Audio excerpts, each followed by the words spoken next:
السلام علیکم ویورز، میں ہوں شاکر سولنگی۔ ویورز، سپریم کورٹ نے پنجاب میں عام انتخابات ملتوی کرنے کے الیکشن کمیشن کے فیصلے کے خلاف پی ٹی آئی کی درخواست کو نمبر الاٹ کر دیا ہے۔ آج کی اپڈیٹ اور اہم خبر ہے یہ کہ سپریم کورٹ پر یا عدالتوں پر پی ٹی آئی کی سہولت کاری کا الزام تو موجود ہے، لیکن آج جو پی ٹی آئی کی درخواست کو نمبر الاٹ کر دیا گیا ہے، اب اس پر بینچ بھی بنے گا اور سماعتیں ہوں گی۔ کب بینچ بنے گا، کب سماعت ہوگی؟ طیب بلوچ ہمارے ساتھ موجود ہیں، سپریم کورٹ کور کرتے ہیں۔ طیب اچھے جرنلسٹ ہیں، سینئر جرنلسٹ ہیں، تمام چیزوں کو اچھی طرح نظر رکھے ہوئے ہیں اور کور بھی کر رہے ہیں۔ طیب سے اس پہ بات کریں گے۔ Tayyab, welcome to show. Thank you. Tayyab, الزام تو پہلے ہی عدالتوں پر موجود ہے بالکل کہ عمران خان کی پی ٹی آئی کی سہولت کاری کر رہی ہیں۔ ہائی کورٹ، سپریم کورٹ کے بہت سارے ججز جو ہیں، معزز ججز صاحبان، ان پر الزامات لگ رہے ہیں۔ نام لے لے کر اب تو لوگ بات کر رہے ہیں، آڈیو ویڈیو بھی آ چکی ہیں۔ تو ہاں، ویڈیو آڈیو بھی آ چکی ہیں۔ تو یہ جو نمبر الاٹ کیا ہے الیکشن کمیشن کے اس فیصلے کو کہ 8 اکتوبر کو الیکشن ہوں گے پنجاب میں، اس کو چیلنج کیا ہے پی ٹی آئی نے، اب اس کو نمبر الاٹ کر دیا ہے سپریم کورٹ نے، تو آگے کیا ہوگا؟ جی، آگے کیا ہوگا اسی چیز کا ہمیں آپ کو سب کو انتظار ہے، لیکن بات یہ ہے کہ الیکشن کمیشن نے جو شیڈول جاری کیا ہے نا، وہ 8 اکتوبر اس نے شیڈول جاری کیا ہے کہ پنجاب، خیبر پختونخوا، ایون کے وفاق، قومی اسمبلی کے الیکشن سب کے ایک دفعہ پاکستان ہے پورا، تو ملک میں جنرل الیکشن ہوگا۔ پنجاب، خیبر پختونخوا بھی، سندھ بھی اور بلوچستان بھی، سارا کچھ، کیونکہ اس میں آپ کے سامنے ہے کہ بجٹ کافی لگتا ہے، لا انفورسمنٹ ایجنسیز یا آرمی کی تعیناتی ایک بہت بڑا وہ ہوتا ہے، اور بھی بہت ساری چیزیں جو ہیں وہ کرنی، اور فنڈز جو ہے، تو وہ سارا کچھ اس نے کیلکولیٹ کر کے، اور ویسے بھی اگر آپ کانسٹیٹیوشنلی بھی دیکھیں اور چیزیں کو ویسے بھی دیکھیں، تو اگر پنجاب اور خیبر پختونخوا میں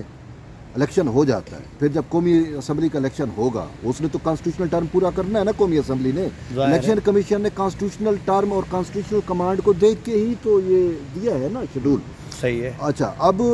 یہ اور بات ہے کہ پنجاب میں کانسٹیٹیوشنل ٹرم پورا نہیں ہو سکا، اور وہ بھی نہیں ہو سکا جو آپ نے تھوڑی دیر پہلے بات کی، کہ شاید لوگ کہہ رہے ہیں کہ عدالتی سہولت کاری کی وجہ سے۔ انہوں نے سہولت کاری تو کی، پنجاب کے اندر پورا حکومت بنا کے دیا، عمران خان کو دیا، پرویز الہی کو دیا، تو اب وہ ساری چیزیں، پھر اس کے بعد یہ آ گئے کہ جی سموٹو انہوں نے لیا، وہ سموٹو بھی لے لیا کہ بھئی یہ ایک سی سی ٹی کا کیس تھا، غلام محمود کا غیر متعلقہ ایک کیس تھا، مطلب ایک جو ہوتا ہے نا تبادلے کا کیس تھا، ٹھیک ہے، نگران سیکٹر میں تبادلے یہ وہ، تو اس میں انہوں نے معاملہ اٹھایا 90 روز میں الیکشن کا۔ اب 90 روز میں الیکشن کا تو انہوں نے چیزیں کہہ کے جی خیر فلاں گورنر سے بھی فلاں سے بھی مشاورت کر کے الیکشن کمیشن صدر یہ وہ جو پی ٹی آئی کا موقف تھا، وہ فیصلہ آیا، سپریم کورٹ سے آیا۔ لیکن اب چونکہ معاملہ یہ ہے کہ جیسے آپ نے کہا کہ درخواست پہ نمبر لگ گیا ہے، تو درخواست پہ اگر نمبر لگ گیا تو بینچ کون سا بنے گا؟ آلریڈی جس بینچ نے یہ فیصلہ دیا کہ انتخابات 90 روز میں ہونا چاہیے، اور جو ہے یہ ایک نیا شیڈول جو الیکشن کمیشن جاری کرے، اور یہ گورنر، صدر اور وغیرہ کو لوپ میں لے کے جو ہوتے ہیں، تو اب وہ بینچ کا جو فیصلہ تھا اس پہ شاید گورنمنٹ کا سٹانس ڈیفرنٹ تھا۔ جو اٹارنی جنرل وزیر قانون نے کہا کہ بابا فیصلہ تو ہمارے حق میں آیا کہ 2 جج اس بینچ میں، اور اس سے پہلے جو از خود نوٹس کمپلیٹ جو تھا معاملہ جس پہ چیف جسٹس نے 9 رکنی بینچ بنایا، اس میں سے 2 ججز جو تھے خود کوئٹ کر گئے، وہ تو اعتراضات آئے تھے، 2 پہ اعتراض آئے، ٹھیک ہے، 2 الگ ہو گئے، 2 پہ اعتراض آئے، وہ الگ ہو گئے، ٹھیک ہے۔ 2 پہ اعتراض کیا تھا؟ جسٹس مظاہر نقوی اور جسٹس اعجاز الحسن پہ اعتراض تھا۔ اب اس کے بعد اعتراض بھی ججز نے ہی کیا، ٹھیک ہے، ایسا ہی ہے، ٹھیک ہے، ایسا ہی ہے۔ جسٹس جمال خان مندوخیل کا نوٹ تھا، ٹھیک ہے، تو ججز نے یہ اعتراض کیا، وہ تو چلو چلے گئے۔ اس کے بعد جب سوموٹو از خود نوٹس اور الیکشن 90 روز یہ ساری باتیں ہونی ہیں اور اس کو تشریح کر رہے ہیں، تو بات یہ ہے کہ وہاں پہ ایک جج نے یہ بھی سوال اٹھایا تھا، جس کو پھر انہوں نے بینچ میں شامل نہیں کیا تھا، تو جسٹس اطہر بن اللہ اس نے کہا کہ بھئی یہ جو پنجاب میں جو کچھ ہوا، جو اس کا پنجاب اسمبلی جو تحلیل ہوئی، دیکھیں آپ پارلیمان کے ماشاءاللہ آپ کو اتنا تجربہ ہے رپورٹنگ کرتے ہوئے اور دیکھتے ہوئے پارلیمان کے امور، کانسٹیٹیوشنل ٹرم پاکستان کے اندر پہلی دفعہ اب کمپلیٹ ہونے جا رہا ہے، قومی اسمبلی کا ہونے جا رہا ہے، 2 اسمبلیوں کا نہیں ہو سکا، اور ایک اسمبلی جو مین اسمبلی جو کارگر ہے اس پورے فیصلہ سازی کے اندر اور پاکستان کی حکومت سازی میں، وہ پنجاب ہے۔ تو پنجاب کا جو معاملہ تھا وہ آپ کے سامنے ہے کہ اگر 63A کا کو ری رائٹ نہ کیا جاتا، جو پارلیمان کا، جو پارلیمنٹیرینز کا ایک سب سے بڑا سوال ہے اور سپریم کورٹ کے اوپر، کہ وہ بھائی انہوں نے 63A جو آلریڈی ڈیفائنڈ ہے، آئین کا حصہ ہے، اس کو انہوں نے ری رائٹ کیا، ری رائٹ کیا، اس سے حمزہ شہباز تو وزیر اعلیٰ بن چکا تھا نا، بن چکا تھا، بالکل ایسا ہی ہے۔ چودھری شجاعت اور وہ پارلیمانی پارٹی اور پارلیمانی وہ جو ہوتا ہے 10 ممبران، ٹھیک ہے نا، انہوں نے فیسیلیٹیشن کیا یا سہولت کاری کی، یا انہوں نے فیصلہ پھر اسی 63A کی جو انہوں نے تشریح کی ہوئی تھی اس کو رکھ کے تو انہوں نے سارا کچھ کیا۔ تو اطہر اللہ نے کہا کہ پہلے وہ بھی دیکھو کہ جسٹس ویلڈ اعتراض تھا، سوال تھا، ہاں، کہ کانسٹیٹیوشنل ٹرم دیکھیں 90 روز کے اندر اگر الیکشن کرانا کانسٹیٹیوشنل کمانڈ ہے تو یہ بھی کانسٹیٹیوشنل کمانڈ تو ہے نا، تو وہ پنجاب اسمبلی اور کے پی اسمبلی مدت پوری کرتی، فیسیلیٹیشن کی وجہ سے نہیں کر سکی، لیکن اب وہ چیزیں پھر ایکسپوز ہوتی ہیں جب سموٹو لیا جاتا ہے۔ 9 رکنی بینچ تھا، بہرحال جو پھر 5 رکنی بینچ بنا جس میں جسٹس منیب، چلو مظاہر نقوی، جسٹس مظاہر نقوی، جسٹس جاز الحسن نہیں ہوئے، پھر جو بینچ بنا 5، 9 کا میں سے ٹوٹا 5 بنا، اس میں 2 ججز کو تو چیف نے جان کے شامل نہیں کیا، یا ترملا جس نے اتنا بڑا ویلڈ سوال اٹھایا تھا کہ بھائی سموٹو لے رہے ہو تو یہ سوال کو بھی کنسیڈر کرو، لیکن اس کو تو انہوں نے بینچ میں شامل نہیں کیا۔ بہرحال وہ جو فیصلہ آیا 5 کا، 5 میں 3 نے یہ پی ٹی آئی اور یہ جو نریٹو ہے اس کو سپورٹ کیا اور اسی سے متعلق فیصلہ بھی دیا، ٹھیک ہے۔ 2 نے کہا کہ بھئی ہم تو وہ جو 2 جج آلریڈی اپنا مائنڈ ظاہر کر چکے ہیں، جو نوٹ لکھ چکے ہیں، جسٹس اطہر اللہ اور جسٹس یحییٰ خان افریدی، جسٹس منصور علی شاہ نے کہا اور جسٹس جو ہے اپنا جمال خان بندوخیل نے یہ کہا کہ بھئی ہم تو ادھر ہے، ٹھیک ہے نا، ان کے ساتھ ہمارا فیصلہ، انہوں نے ان کو کہا کہ ہم ایگری کرتے ہیں ہم 2 ججز سے، تو 9 میں سے 2 وہ چلے گئے نا، 2 پہلے جو شامل باقی رہ گئے 5، ٹھیک ہے نا، تو یہ انہوں نے بھی ان کے ساتھ وہ کیا، تو 2 چلے گئے اعتراضات والے جن پہ اعتراضات آئے، اور 2 کو انہوں نے بٹھایا نہیں، تو جو 2 بینچ جو 5 میں سے جو 2 تھے بینچ کا حصہ، انہوں نے جو 2 کو بٹھایا نہیں ان کے ساتھ اتفاق کیا، ٹھیک ہے، ان کے ساتھ اتفاق کیا، یہ بن گئے 4۔ باقی بچتے ہیں چیف جسٹس، جسٹس منیب اختر اور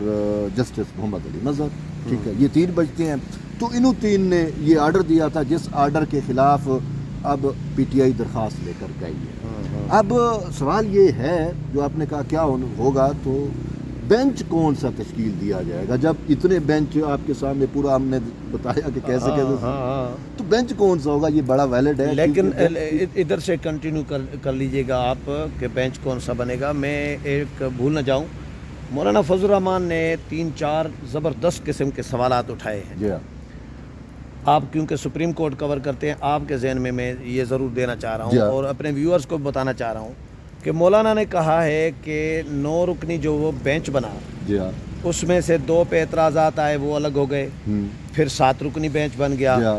تو 7 رکنی بینچ کا کوئی آرڈر، کوئی نوٹیفیکیشن، کوئی حکم نامہ کہاں ہے کہ بھائی بینچ جو ہے اب 9 رکنی نہیں ہوگا، اب 7 رکنی ہوگا، وہ بھی نہیں ہے۔ پھر 7 میں سے 5 ہو گئے، تو اس کا حکم نامہ کدھر ہے، نوٹیفیکیشن کدھر ہے کہ بھئی 5 رکنی ہوگا، کاز لسٹ ہوگی، اس کا بھی نہیں ہے۔ اور دوسرا جو فیصلہ آیا ہے تو فیصلے کا آرڈر آف دا کورٹ ہوتا ہے بالکل، تو آرڈر آف دا کورٹ کدھر ہے، وہ بھی جاری نہیں ہوا۔ تو مولانا نے کہا جب آرڈر آف دا کورٹ جاری نہیں ہوا فیصلے کا تو ہم اس کو فیصلہ کیسے مانیں، اور ہم اگر ریویو میں جائیں تو جب آرڈر آف دا کورٹ ہی نہیں ہے تو پھر ریویو کس چیز کا، کس پہ جائیں ہم؟ تو یہ ویلڈ سوالات اٹھائے ہیں، مطلب ہوا میں ہوائی فائرنگ نہیں ہوتی بھائی، آئین کے مولانا نے کہا کہ یہ ہوائی فائرنگ اور آئین سے کھلواڑ کیا جا رہا ہے، اپنی منمانی اپنی مرضی سے سپریم کورٹ کو آئین کو چلایا جا رہا ہے، کوئی مطلب جو دل میں آ رہا ہے وہ کیا جا رہا ہے۔ مولانا فضل الرحمان کانسٹیٹیوشن کو ہم اور آپ سے زیادہ بہتر یار مولانا نے پھر اپنے آئینی ماہرین کے ساتھ ڈسکشن کی ہے نا. ڈسکشن بھی کی ہے. اور وہ دیکھیں کانسٹیٹیوشن خاص کر تو مولانا فضل الرحمان کا اپنا اور ان کے خانوادے کا پورا ایک ہے اس کانسٹیٹیوشن کی تشکیل میں بھی اور اس کے ہاں بالکل ہے. تو وہ تو بہتر سمجھتے ہیں ہم اور آپ سے, اور ان کو آئیڈیا ہے اور وہ صحیح کہہ رہے ہیں کہ دیکھیں جب یہ کانسٹیٹیوشنز کے ساتھ کانسٹیٹیوشن کو ری رائٹ کرنے کی اٹیمپٹ کریں گے تو پھر یہ سارا کچھ تو ہوگا. مولانا فضل الرحمان صاحب نے بالکل بجا بات فرمائی. اچھا بینچ کی تشکیل پہ اور ان ساری چیزوں پہ یہ تو خود دیکھیں بات یہ ہے کہ اگر پی ڈی ایم نے تو پہلے ہی کہہ دیا تھا 63A کو جب ڈیفائن کیا جا رہا تھا, پی ڈی ایم نے کہہ دیا تھا کہ بھائی یہ لائک مائنڈیڈ ججز ہیں. انہوں نے کہا تھا لارجر بینچ بناؤ, انہوں نے نہیں بنایا. بہرحال از کو نوٹس کے لیے اگر چیف جسٹس نے لارجر بینچ بنایا تو اسی لارجر بینچ میں سے ہی پھر ججز نے کہا کہ یہ کیا کر رہے ہیں. ٹھیک ہے نا. اختلافی نوٹ جو پی ڈی ایم نے جس کے اوپر پی ڈی ایم نے پھر ان کو اسٹرینگتھن کیا, اس کی ہم نوائی کی کہ بھائی یہ آپ کے اپنے جج جو ہیں یہ کہہ رہے ہیں. ٹھیک ہے. تو یعنی کہ پھر آپ ویسے بھی دیکھیں پولیٹیکلی بھی منظر نامے پہ جب ہم دیکھتے ہیں تو یہ سہولت کاری آپ اس کو پولیٹیکل انجینئرنگ ہوتا تھا پولیٹیکل منظر نامے کے اوپر, تو یہ جوڈیشل انجینئرنگ اور یہ ساری چیزیں ابھی چل رہی ہیں. اور کس لیے چل رہی ہیں ایک مخصوص دیکھیں عمران خان کو سب سے زیادہ بیل آؤٹ عدلیہ نے کیا ہے, اور سب سے بڑا بیل آؤٹ تو وہ اس ٹائم ہوا تھا, اور پھر ساکن وہ ساری چیزیں آپ کے سامنے ہیں. ٹھیک ہے, اس میں کوئی دو رائے نہیں ہے. اب بھی اگر عمران خان میں اگر یا لوگوں کے بلکہ وہ کہتے ہیں نا زبان خلق کو نکارہ خدا سمجھو, تو اب عوام تو یہ کہہ رہی ہے کہ یہ ججز جو ہے دیکھیں اب بینچ کی تشکیل کے اوپر جب بات ہو رہی ہے تو چیف جسٹس اچھا ان کے ساتھ جو ان کے زیادہ قریب ججز ہیں, جسٹس اعجاز الحسن ہے, جسٹس منیب اختر ہے, جسٹس ظاہر النقوی کو بھی انہوں نے ساتھ بٹھا کے ایک کیس میں صفائی بھی دی. ٹھیک ہے, ان کی جو چل رہا ہے. لیکن اس کے ساتھ ساتھ پولیٹیکل منظر نامے پہ بھی ہم یہ دیکھیں بات یہ ہے کہ محمد خان بھٹی کا ویڈیو یا اعترافی بیان آپ کو وہ تو بھی سامنے ہے نا, وہ اس کو جھٹلایا جھوٹ ہے سچ ہے جو بھی ہے وہ پہ کورٹ کا میٹر ہے, کورٹ کو دیکھ کے اگر جھوٹ ہے تو پہ دیکھے. لیکن وہ تو یہ کہہ رہے ہیں کہ جسٹس منیب اختر اور جسٹس اعجاز الحسن منیج ہو جاتے ہیں, یا وہ کہتے ہیں چیف جسٹس جو ہے نا وہ نیوٹرل ٹائپ یا چیف جسٹس منیج نہیں ہوتا. لیکن ایک چیز تاثر اب یہ زبان خلق تو یہ بھی کہہ رہی ہے کہ بھئی اگر منیج نہیں ہوتے تو بات یہ ہے کہ ان کے اوپر وہ غالب آ جاتے ہیں. اب ہم دیکھتے ہیں کہ آتھر جج کون سا ہے پھر ججمنٹس کا, تو آتھر جج 63A کا آتھر جج جو ہے وہ تو پھر یہی ہے اپنا جسٹس منیب اختر ہے نا, جو منیج ہو جاتے ہیں. پھر چیزیں تو اس طریقے سے چلتی ہیں. بات یہ ہے کہ اب یہ چیزیں ان کو طے کرنی ہے, عوامی ٹرائل پہ ہے, جوڈیشری کے عوامی ٹرائل عدلیہ کا ہو رہا ہے. بات یہ ہے یہ عمران خان جو پیش ہو رہا ہے اور اس کی جو سہولت کاری ہو رہی ہے یہ تو عوام دیکھ رہی ہے نا, ورنہ یہی سیاستدان ہوتے ہیں, کون سے سیاستدان کے ساتھ کیا کچھ نہیں کیا گیا. ٹھیک ہے نا. تو آپ کے سامنے ہے کہ کس طریقے سے اس ٹائم عمران خان کے لیے عدلیہ جو ہے وہ لانڈری کا کام کر رہی تھی. ٹھیک ہے, اس سے جو بھی پولیٹیکل پارٹی کا بندہ توڑ کے تو جو اس کو کر رہا تھا تو اس کو باقاعدہ یہ سرٹیفکیٹ دے رہے تھے. جیسے عمران خان کے اوپر انہوں نے سرٹیفکیٹ عائد کیے, باقیوں کے خلاف کیا کچھ نہیں ہوا. چلیں اب بینچ بنے تو پھر دیکھیں گے کہ کیا کچھ ہوتا ہے اور اس کا پھر مستقبل کیا بنتا ہے. بینچ ٹوٹتا ہے, اب قبول کرتے ہیں, اعتراضات آتے ہیں, کیا بنتا ہے. جو بھی ہوگا تو پھر 2-4 دن میں 1-2 دن میں کلیئر ہو جائے گا. ہو سکتا ہے کل پرسوں ہو جائے. بینچ جب تشکیل ہوتا ہے اس کیس کا سماعت ہوگا, بینچ کا تشکیل سے ویسے سمجھ آ جاتے تک فیصلہ متوقع. چلیں بہت شکریہ طیب. ویور طیب کے ساتھ ڈسکشن آپ نے سنی, امید ہے پروگرام پسند آیا ہوگا. اگلے پروگرام میں پھر ملاقات ہوگی, تب تک اجازت چاہتا ہوں. اللہ حافظ.